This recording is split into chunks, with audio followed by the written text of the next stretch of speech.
Live bareng Bank Syariah Indonesia.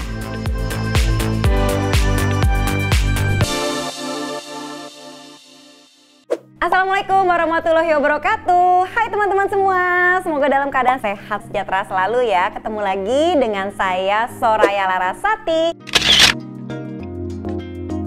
Tentunya di acara kesayangan kita, Harmony Live. Nah, kita bakal ngobrol-ngobrol santai tentang tren keuangan anak muda supaya hidup kita tuh lebih balance, harmoni, dan juga seimbang. Pastinya saya tidak sendirian karena saya selalu ditemani oleh narasumber yang luar biasa menginspirasi buat saya, memotivasi saya untuk selalu on track gitu ya dalam hidup ya, biar balance ya, yaitu Mbak Putri Madarina. Apa kabar Mbak Putri? Alhamdulillah baik. Gimana Mbak Ayah kabarnya? Selalu berusaha seimbang kalau dekat semua ya. Walaupun kadang suka mencolok sana, mencolok sini, makanya dipertemukan lagi di sini biar belajar lagi dan bisa menginspirasi lagi buat teman-teman yang nonton di rumah dan dimanapun ya. Oke, nah tentunya kita berdua tuh tidak pernah sendirian juga nih, karena kita juga pengen belajar dari pengalaman orang-orang yang menurut aku tuh menginspirasi juga di sekeliling kita. Nah kali ini kita kedatangan seorang digital influencer atau apa ya, kita langsung tanya aja ya. Inilah dia, Tantri Namira. Halo, assalamualaikum semuanya. Waalaikumsalam. Baik, aduh seneng banget ya kita bisa ngobrol bertiga ya, obrolan yang insya Allah bermanfaat lah ya. Dan tentunya kita di sini ngobrol sudah taat dengan protokol kesehatan ya, sudah swab negatif dan juga sangat menjaga lah, udah vaksin juga ya biar kita sehat selalu dan teman-teman juga mudah-mudahan sehat selalu. Oke, Tantri Namira ini kita panggil apa ya? Kalau aku kenal dia tuh dulu public figure dan seorang istri dari seorang public figure juga, Haikal Kamil. Nah sekarang katanya nggak mau disebut itu, dia menyebut dirinya tuh beda. Jadi kamu apa sebutannya sekarang? Digital creator.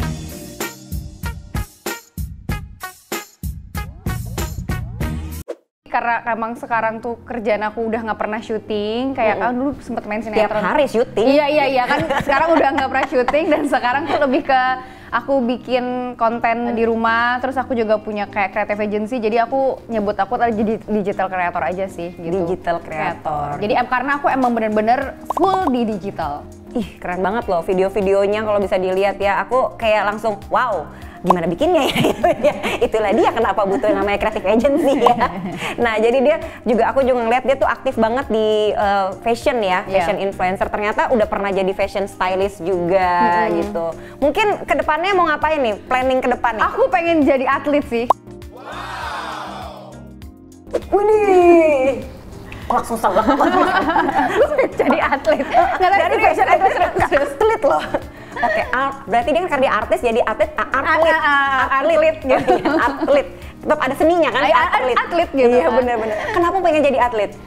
Atlet apa dulu nih tapi nih? Oke, aku lagi suka beberapa bulan ini tuh aku lagi suka kayak latihan kuda gitu. Jadi karena menurut aku gini, aku tuh kayak olahraga tuh aku suka banget olahraga kan, kakak tau lah kita juga sering ngobrol olahraga, betul, tapi kayak ini tuh olahraga baru buat aku, kayak aku bisa sama kuda, kan ini sama makhluk hidup ya, kayak lebih ada connection terus lo harus lebih kayak ayo bisa segala macam, dan aku tuh ngerasanya wah kayaknya gue pengen nih sesuatu yang baru, karena kalau jadi atlet lari kayaknya kejauhan gitu, kayak udah ketuaan, ibu mulainya 10 tahun. Iya makanya itu dia, aku kan.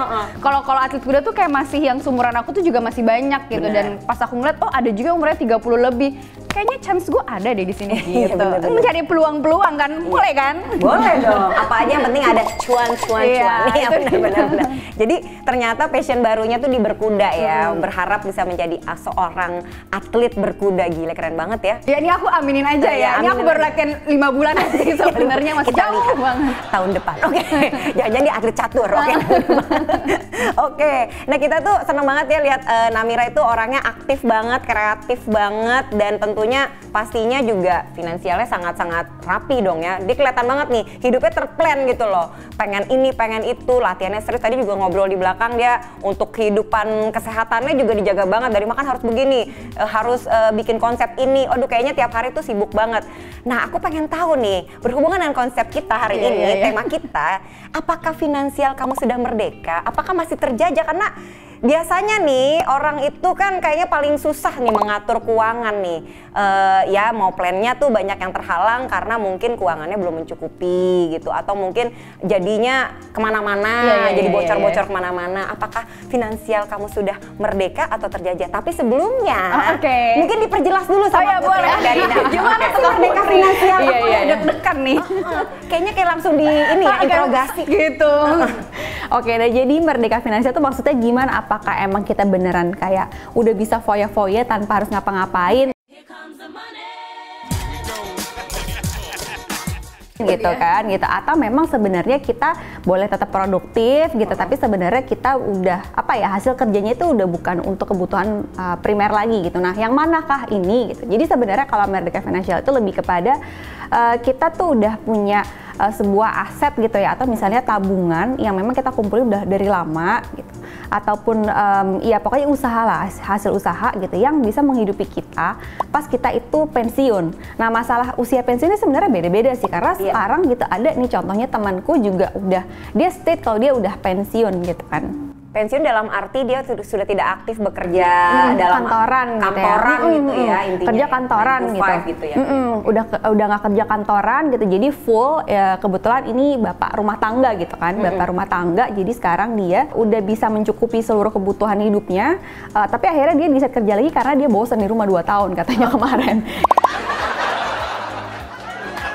Gitu. Jadi pas balik lagi bekerja itu sebenarnya bukan untuk memenuhi kebutuhan hidupnya lagi kan gitu, tapi emang sebenarnya untuk fulfill ourselves aja gitu, kayak pengen cari kegiatan lebih kayak gitu. Itu sebenarnya udah di dalam tahapan merdeka gitu.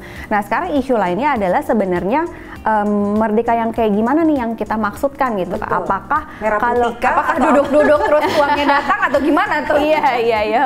Jadi apakah di level mana nih?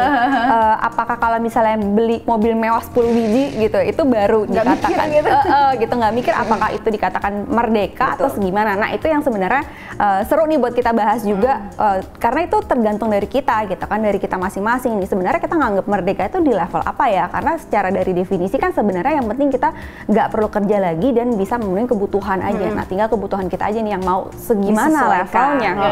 Bener ya, jadi sebenarnya fenomena merdeka finansial ini cocok juga mungkin karena situasi pandemi kemarin kan, banyak yang kesulitan keuangan, nggak bisa kerja. Nah, ini malah kalau kita bener-bener ngaturnya, mungkin dengan tips-tips yang mungkin nanti akan di-share sama Mbak Putri, bisa kayak bapak rumah tangga tadi, malah dia maunya ya udah gue udah mau pensiun dini gitu. 2 tahun nggak keluar karena pandemi, 2 tahun nggak ada masalah, tetap kebutuhan pokok tercukupi. Malah dia kerja ibaratnya sekarang cuma buat side job lah biar nggak bosen gitu kan. Jadi kalau kita bener ngaturnya nih teman-teman di rumah mungkin yang sekarang lagi struggle banget, aduh tiap hari harus kerja, padahal udah capek banget, bisa mungkin ya seperti bapak rumah tangga tadi gitu. Bapak rumah tangga tadi. Nah, berarti kan sudah jelas nih kalau buat kamu sendiri nih, kamu kan kayaknya bisa dibilang buat kreativitas kayak side job ya sebenarnya, sampai sekarang malah jadinya berkembang jadi bisnis keluarga gitu ya. Untuk merdeka finansial sendiri, kalian aku gimana? Kalau misalnya aku pribadi, kalau misalnya dibandingin sama dulu pas lagi kuliah, ya beda banget lah. Kalau sekarang, kalau dulu kuliah kan masih mikirin kayak biar kuliah gue harus gimana ya gitu. Uang gue tinggal 5.000 nih, gimana di besok gue hidupnya gitu kan. Aku tuh sempet ada di masa kayak gitu juga gitu. Alhamdulillah makin Ika punya keluarga dan sebenarnya bukan lebih tahu, maksudnya mungkin karena aku dulu diajarin mamaku tuh juga sama tuh kayak Kak Putri yang bener-bener kayak kamu tuh kalau ngatur uang harus diplotin nih uang-uangnya nih.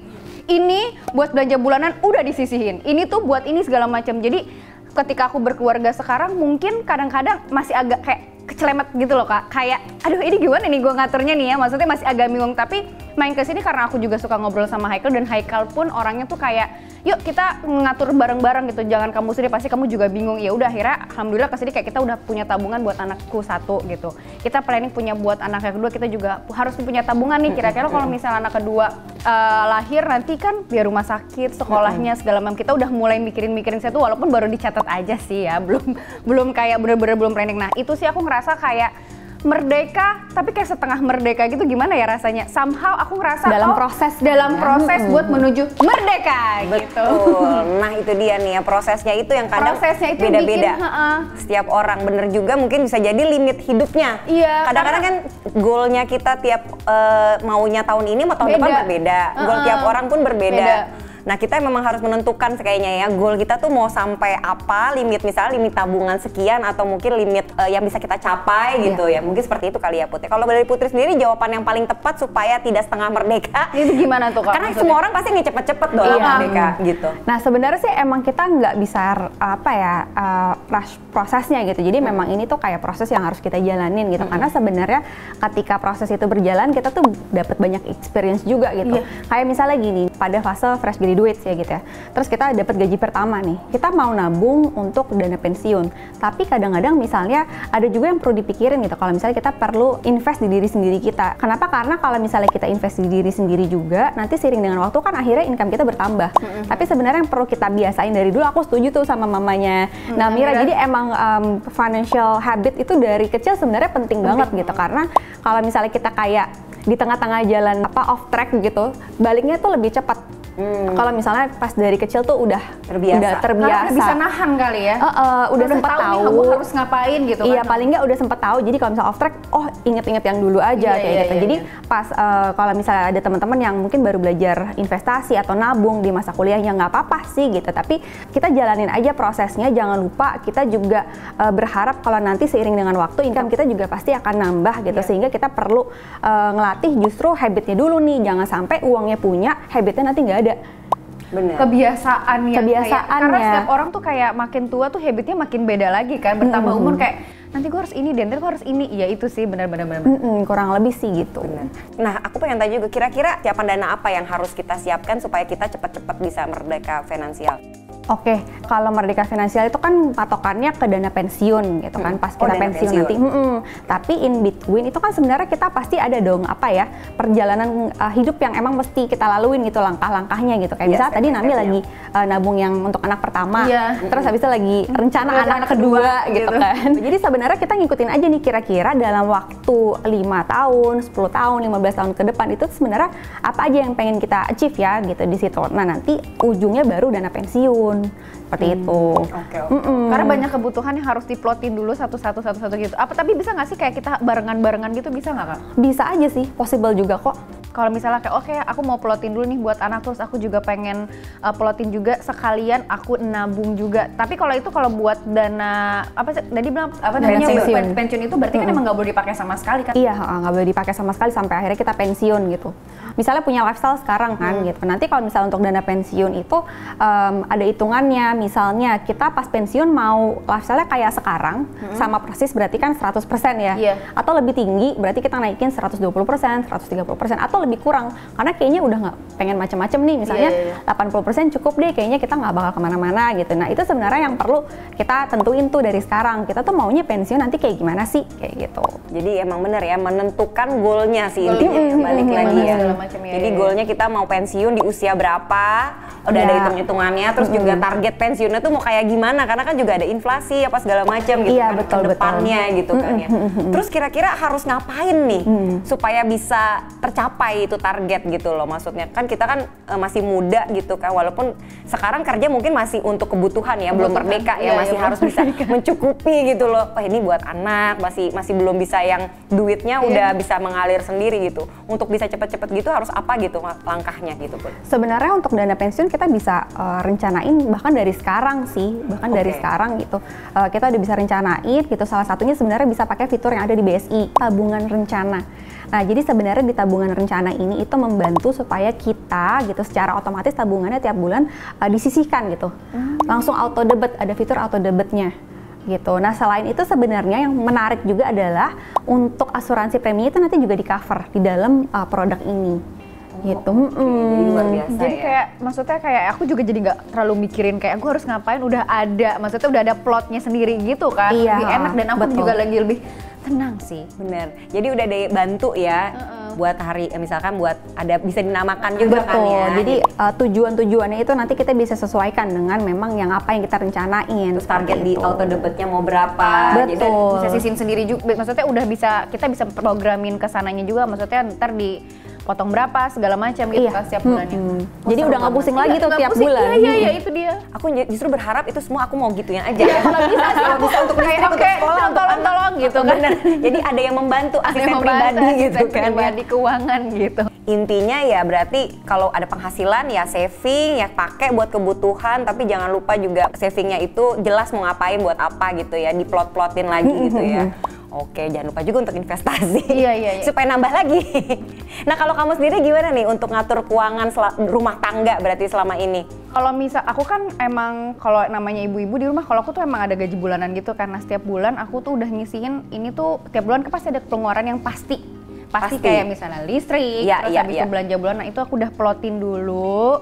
Nah, sisa-sisanya yaitu aku kayak udah safety buat yang bulan depan, nanti udah takutnya nanti tiba-tiba harus bayar ini bayar itu. Nah, itu aku udah safety dulu. Jadi aku punya kayak tabungan udah beda-beda plot-plotnya gitu. Karena kalau misalnya dari awal dihabisin semua, nanti takutnya akhir bulan puyeng Kak, mau gimana.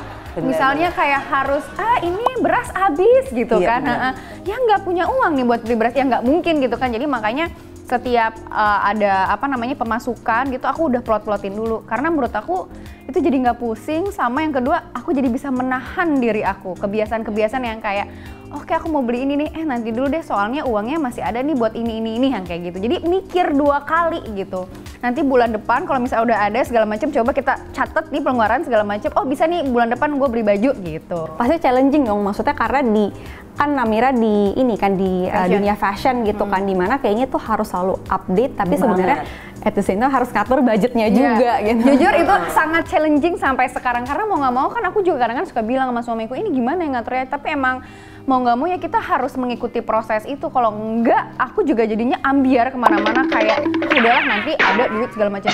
Sekarang udah oke, lo beli baju segala macam, cuman kan sekarang kebutuhan lainnya anak juga harus sekolah. Betul. Terus abis itu nanti anak mau kemana, suami aku harus ini, jadi kayak ya menurut aku ya kita juga harus pinter-pinter buat ngatur uang juga nggak sih Kak? Iya benar-benar. Jadi kadang-kadang ya itu harus bisa menahan keinginan ya. Iya, sama kebutuhan kita tuh harus ya diutamakan lah gitu kan, kebutuhannya yang lebih prioritas intinya. Karena aku ngerasa kayaknya sama kebutuhan itu kayak beda tipis gitu sih. Bener. Iya. Itu kayak menghasut gitu kan, kayak ini tuh kebutuhan atau keinginan, ini tuh apa ya sebenarnya gitu. Apalagi kalau misalnya di fashion itu kan sebenarnya jadi source of income juga kan gitu. Jadi mungkin kadang-kadang jadi tipis banget ya layernya. Tipis banget ini kayak ini kebutuhan gue harus beli baju nih, tapi baju warna ini gue ada nih gitu. Iya. Itu dia kan, untungnya udah belajar fashion juga, coordination lah apa segala macam. Jadi bisa di mix and match atau apa. Sebenarnya sih kadang-kadang kita juga gitu ya, kalau keinginan belanja, aduh ini yang lucu, padahal sebenarnya masih ada dan bisa di mix and match. Untungnya dia ngerti banget, jadi ya bisa menahan keinginan belanja per bulannya ya. Kalau enggak ya kita duitnya habis buat beli baju aja Kak, nggak bisa investasi, nggak bisa ngapain, nggak bisa buat kayak misalnya oke, gue mau jalan-jalan nih keluar sama anak sama keluarga, pasti kan pengen kayak gitu ya. Kalau enggak ya habis buat beli baju dan segala macam aja, nggak ada hasilnya gitu nanti dari tua takutnya. Nggak ada yang dapet yang kita inginkan gitu lah ya. Nah kalau kamu sendiri sama Haikal gitu kan berumah tangga, bisa dibilang masih muda banget ya, baru sekitar 5 tahun aku tuh ya? Baru 5 tahunan. Pernah ngalamin yang namanya kesulitan mengatur finansial nggak? Apa dari awal tuh udah enak gitu? Karena aku pribadi, aku setelah nikah 10 tahunan gitu aja, awal tuh struggle banget ngatur keuangan gitu. Sama Kak, apalagi kita tuh baru pindah rumah pas banget pandemi. Jadi semua bener-bener yang kayak Haikal penghasilannya lumayan, kan dia jualan baju juga segala macam. Nah, lumayan, aku juga kayak wah ini harus muter otak gimana. Untungnya jadi pas aku nikah, uang-uang yang dari nikahan itu pasti aku simpan. Aku juga kayak oh wow, gue ternyata tuh maksudnya kayak itu salah satu yang menurut aku kayak membantu karena mama aku bilang itu uang dari nikahan yang ada dikasih itu jangan dipakai, kamu simpen, kamu tabung. Akhirnya alhamdulillah bisa maksudnya kayak ada penyimpanan itu kan lumayan banget buat kayak oh harus ini segala macam baru gitu. Pindahan ngerasain banget kan, beli furniture Kak, tiba-tiba lockdown, wah nggak bisa. Haikal tiba-tiba harus kerjaan cancel segala macam, aku juga harus keluar kota jadi ya cancel. Untungnya Haikal tuh bilang waktu itu yang itu masih tenang, ada kok, aku bilang gitu. Jadi fungsinya kayak dana darurat. Itulah dia ya namanya ya. Untung ada yang ngingetin. Sebenarnya financial planner-nya dari ibunya ya. Bisa dibilang ya. Nah, kira-kira nih mungkin ada tips lagi nggak kayak buat teman-teman nih supaya bisa merdeka finansial nih, Put? Oke, sebenarnya recap lagi ya. Jadi kita udah ngobrol tuh semuanya penting.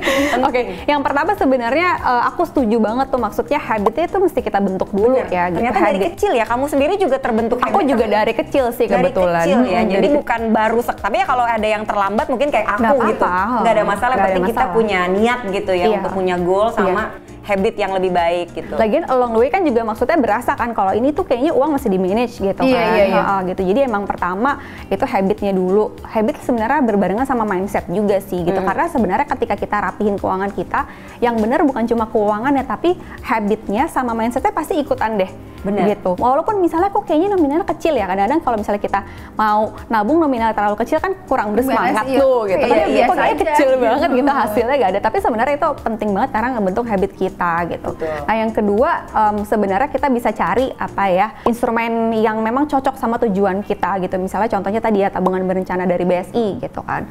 Nah yang ketiga sebenarnya kita juga harus nentuin nih kira-kira kita punya apa ya yang akan kita lalui di kedepannya gitu. Misalnya kalau yang single mungkin planning buat nikah dulu gitu kan. Kalau udah nikah buat anak gitu.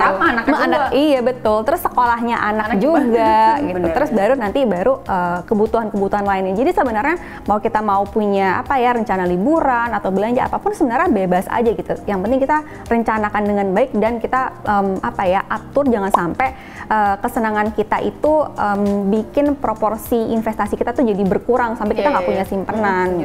Setuju banget itu ya. Iya itu kayak langsung aku pengen catat di otak aku biar aku selalu ingat pencerahan gitu ya. Pencerahan buat ibu-ibu kayak kita gitu kan. Bener. Belum ada penghasilan tapi bukan berarti nggak punya penghasilan. Siapa tahu dapat uang jajan. Karena dulu pengajian itu masuk penghasilan juga ya. Termasuk penghasilan. Gitu. Jadi kalau kita dapat uang jajan itu sebenarnya udah bisa kita latih tuh habitnya dulu ya. Mungkin kayaknya nggak seberapa nilainya segala macam, tapi nggak apa-apa habitnya dulu kita bentuk nih. Terus habis itu jangan lupa misalnya kita juga invest di diri sendiri gitu kan. Mungkin networking, ilmu. Itu sebenarnya kan kita kursus lagi, sertifikasi. Jadi kita bisa apa ya? Kalau misalnya bayangin misalnya kita baru lulus kuliah nih, terus habis itu semua gajinya kita tabungin sampai kita nggak ikut kursus apa-apa, terus kita juga nggak memperkaya ilmu gitu kan, jadinya kan bisa jadi stuck gitu. Padahal sebenarnya itu adalah investasi yang nanti pas kita ngelamar kerja di tempat lain kita udah punya tabungan nih supaya kita bisa diterima di tempat kerja yang baru. Akhirnya kan gajinya naik tuh di sana gitu. Jadi habitnya dulu dibentuk, terus habis itu kita invest diri sendiri, manfaatin kesempatan dan pas income kita naik, kita pertahanin gaya hidup, jangan naik dulu. Nah itu yang paling penting. Tunggu dulu. Gimana gaya hidup tetap? Gimana nih? Itu kalau mau duit lebih gitu ya, income naik, gaya hidup tetap. Jangan ikut naik juga sundulan. Susah tuh, nanti mereka kejar-kejaran juga. Capek jadinya. Aku akan memberikan jawaban itu untuk anak aku kelak.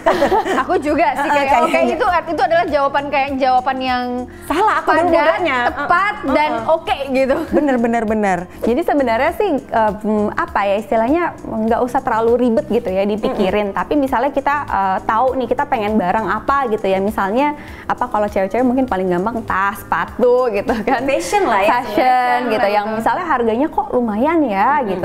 Nah kita misalnya lihat nih, sebulan itu nggak apa-apa dialokasiin memang budget untuk belanja. Nah, misalnya sebulan kita alokasiin budget untuk belanja, terus kita lihat nih barang yang kita mau itu cukup nggak di budget itu. Kalau misalnya nggak cukup, berarti kira-kira berapa bulan ya cukupnya? Misalnya berapa bulan? Misalnya 3 bulan, 6 bulan atau bahkan setahun gitu ya. Misalnya setahun gitu sih. Berarti ya memang harus ditunggu dulu gitu selama setahun gitu. Baru kita boleh gitu. Jadi kan sebenarnya bisa jadi ajang self reward juga kan buat kita gitu. Tapi kalau misalnya kita istilahnya kalau beli duluan gitu kan takutnya jadi bocor halus kan budget keuangan. Nggak ada habisnya sebenarnya. Sesuatu yang bagus tuh nanti ada lagi. Ada terus, tren tuh nggak akan habis juga kan, setuju ya. Karena aku kadang-kadang kalau misalnya kita mau beli pernak-pernik yang kecil-kecil, sayang banget kan, mendingan pernak-pernik kecil itu ditabung dikit-dikit jadi yang luar biasa. Maksudnya kayak tunggu aja dulu, sabar, tunggu sedikit lagi. Jadi bisa beli yang benar-benar barang yang emang butuh banget dan emang bagus, sebagian juga bisa buat investasi gitu. Iya, misalnya awet juga ya, bisa dipakai 5 tahun, 10 tahun, 10 tahun gitu. Recapnya adalah habit, terus mindset ya, terus juga mindful juga untuk dalam berbelanja, dalam bersikap, punya goal juga ke depannya kayak gimana biar kita cepat-cepat merdeka finansial, tidak terjajah sama keinginan dan nafsu, betul? Wah, luar biasa sekali. Nah, teman-teman yang tadi nih yang udah nanya nih keren banget nih. Buat kalian jangan lupa ya, kita juga akan kasih kalian tuh hadiah yang menarik. Tapi caranya gimana? Gampang, cuma tinggal follow Live with BSI. Di situ infonya akan jelas. Buat kalian jangan lupa tonton terus acara ini, dengerin terus. Siapa tahu infonya nyelip-nyelip nih di sini hadiahnya untuk kalian semua. Wow, thank you ya Namira, seru banget pembicaraan kita loh. Dan juga Kak Putri. Thank you juga, seru banget hari ini. Aku senang bertemu, maksudnya kayak silaturahmi lagi sih. Silaturahmi terus dapat ilmu itu bener. happy sih. Jangan lupa juga buat teman-teman untuk subscribe juga dan langsung follow semua channel-channel digitalnya dari BSI di IG, YouTube, di website, pokoknya semua harus dicek karena fitur-fitur BSI itu sangat bermanfaat banget buat kalian yang memang lagi butuh keseimbangan keuangan ya, harmoni life pastinya. Oke, kalau begitu jangan lupa untuk tonton terus ya Harmoni Life biar kita lebih seimbang secara dunia dan juga akhirat, keuangan terutama. Nah, bersama saya Sorasati dan juga Putri Madarina. Sampai ketemu next episode. Wassalamualaikum warahmatullahi wabarakatuh.